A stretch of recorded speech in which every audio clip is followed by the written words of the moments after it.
Pessoal, começou a sair os spoilers do capítulo 1138 de One Piece. E temos muitas reviravoltas nesse capítulo, ele promete demais. Inclusive, um membro dos Piratas de Roger vai aparecer. Então, bora! Fala galera, beleza? Cássio na área, mais um vídeo do nosso canal começando. E hoje nós vamos falar do capítulo 1138 de One Piece. Os spoilers já começaram. Vamos começar com a história de capa. É revelado que o Wozo está em a base secreta. Então teremos sim uma luta contra ele. Teremos a Yamato ali. Eu acho que ela vai se provar muito forte derrotando ele. Ela que bateu de frente contra o Kaido, apesar de ter sido mais fraco que ele. Yamato é muito forte, tem um bom hack, inclusive hack do rei ela tem, e também tem uma boa fruta que no caso é Inu Inu no Mi, modelo Okuchi no Makami, que é o lobo de gelo do Japão. E agora vamos para os spoilers do capítulo. Shanrock e Shanks são gêmeos, sendo Shanks o irmão mais novo, ou seja, vai ser confirmado nesse capítulo que Shanrock e Shanks realmente são gêmeos, algo que a gente já sabia, algo que a gente já especulava lá atrás.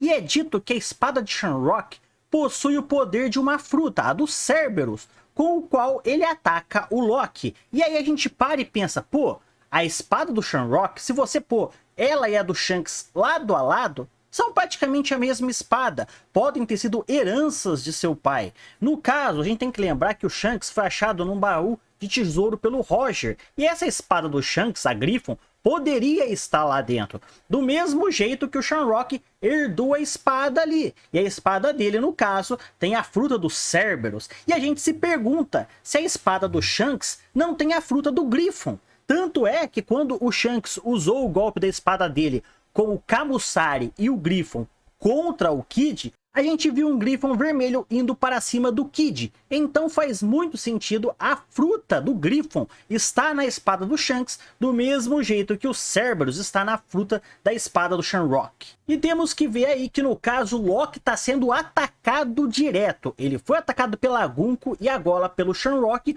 com um golpe da espada do Cerberus. O Loki é um gigante muito poderoso, é praticamente um monstro, como ele foi dito, só que ele tá preso com correntes e algemas de Kairoseki, tá tomando ataque, ele é um dano severo, ele já desmaiou com um golpe da Gunko, e agora vai levar um golpe do Shanrock, tudo tão forçando ele a entrar pros Tenryubito, no caso, os Cavaleiros Sagrados lá. Mas aí vem um ponto interessante, a gente tem depois outro spoiler, os guardas gigantes que o Luffy percebeu, eles afirmam para o Luffy que quem atacou eles foi o Shanks. E o Luffy não acredita nisso. O Luffy duvida, ele fala, impossível o Shanks ter atacado vocês, pois o Luffy conhece a natureza do Shanks. E isso a gente já esperava que fosse acontecer. Inclusive, a gente teoriza que quando o Luffy encontrar o Shanrock, cara, ele vai, tipo, surtar, ele vai ficar, tipo, em choque. Mas quando ele vê que o Shanrock tem os dois braços, o Luffy sabe que o Shanks perdeu um braço, e o Shanrock tem cabelo comprido e não tem a cicatriz no olho, o Luffy vai perceber, você se parece com o Shanks, mas não é, quem é você? E aí, no caso, ele deve revelar tudo, o Shanrock, e deve rolar uma batalha contra o Luffy ali, já que o Luffy é um personagem que a gente sabe ele queria desafiar o Shanks no final, mas ele tem um carinho pelo Shanks. Talvez a batalha do Luffy contra o Shanks no final seja mais amistosa, sabe? Então pode ser que o Oda criou o Shanrock como um tipo de inimigo ao qual o Luffy tem que derrotar entrando no lugar do Shanks. Esse é o meu ponto de vista. Já o terceiro spoiler, o Homem com Chapéu de Caça, é o mesmo que bebeu com o Crocus, está se aproximando do castelo. Ele aparece quando o Luffy comenta que os piratas de Roger são a família de Shanks, sugerindo que esse homem pode ser feito parte da tripulação de Roger. Ou seja, quem que é o Homem com Chapéu de Caça que bebeu junto com o Crocus? É nessa imagem aqui, que foi de capa, para quem não lembra, tem até a imagem dela colorida. Muita gente na época teorizou que ele poderia ser o Shiki ou o Gaban. No meu ponto de vista, deve ser o Gaban, ainda mais que falaram que indica esse spoiler que ele pode ter pertencido aos piratas de Roger. Sem contar que se for o Gaban, vocês lembram que a Ripley falou que ela casou com um humano pirata muito forte que teve o filho dela? O Gaban pode ser o marido da Ripley. E no caso eles têm um filho junto, então faz muito sentido ser o Gaban. E se realmente for o Gaban, imagina o Gaban e o Luffy indo lá, no caso, até onde o Loki tá, aonde o suposto Shanks apareceu. O Gaban, ele realmente conhece o Shanks, a natureza do Shanks. Então a gente sabe que o Gaban é muito forte, muito poderoso. Temos aí o Luffy, que é um Yonkou, tem o Zoro junto, que é poderoso pra caramba, derrotou o King, derrotou o Lute. Então temos Luffy, Zoro e Gaban indo lá com certeza. Depois eles vão sair do castelo, vão lá até onde o Loki está e vão se deparar com o Shamrock, que é o irmão do Shanks. Muita coisa vai rolar ali, porque tem que ter várias pessoas realmente fortes nessa batalha, pois a Gung e o Shamrock são cavaleiros sagrados, muito poderosos, então eles têm que ser derrotados por pessoas do mesmo calibre dele, ou pelo menos expulsos ali de Elbaf, pois se ninguém for ajudar o Loki agora, o cara vai acabar morrendo.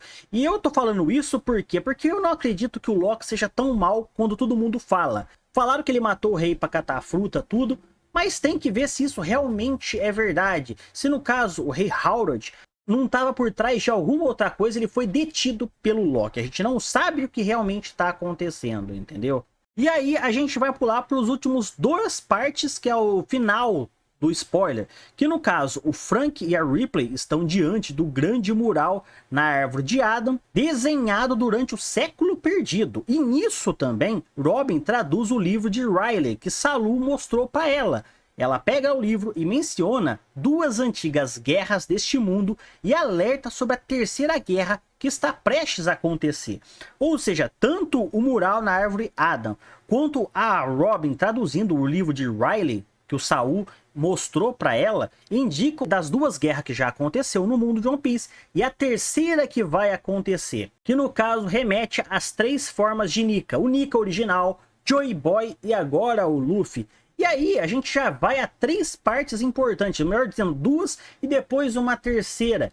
A primeira, no caso, foi quando o Barba Branca estava quase morrendo e ele fala pro Sengoku e pros demais, pro Tite ali: você, Sengoku, e o governo mundial estão com medo da grande guerra que vai envolver o mundo algum dia, quando alguém chegar naquela ilha e encontrar o tesouro. Ou seja, ele sabe disso, o Barba Branca, porque o Roger falou para ele na época. E também temos no capítulo do Oden. O Oden fala: o ano, ou melhor, o mundo inteiro, estão esperando por alguém. Quando essa pessoa aparecer, depois de 800 anos, nosso país precisa estar pronto para recebê-lo e ajudá-lo na grande guerra que vai envolver o mundo algum dia. Ou seja, tanto o Oden quanto o Barba Branca já falaram isso. Isso nos remete, a gente tá no caso em Elbaf, que é inspirado na mitologia nórdica. E a grande guerra da mitologia nórdica é o Ragnarok. Então o Ragnarok de Nika foi o primeiro, o de Joy Boy o segundo, e o terceiro pode ser o de Luffy, que está se aproximando. Então o Ragnarok pode ser a grande guerra que vai envolver o mundo algum dia. Lembrando que já tivemos no caso o Barba Branca indicando que provavelmente é Luffy a pessoa que Roger estava esperando. E a última informação, para alegria de todos: não teremos pausa de One Piece semana que vem, o capítulo continua normalmente, beleza? Então pessoal, esses são os últimos spoilers que saíram do capítulo 1138 de One Piece. Falou!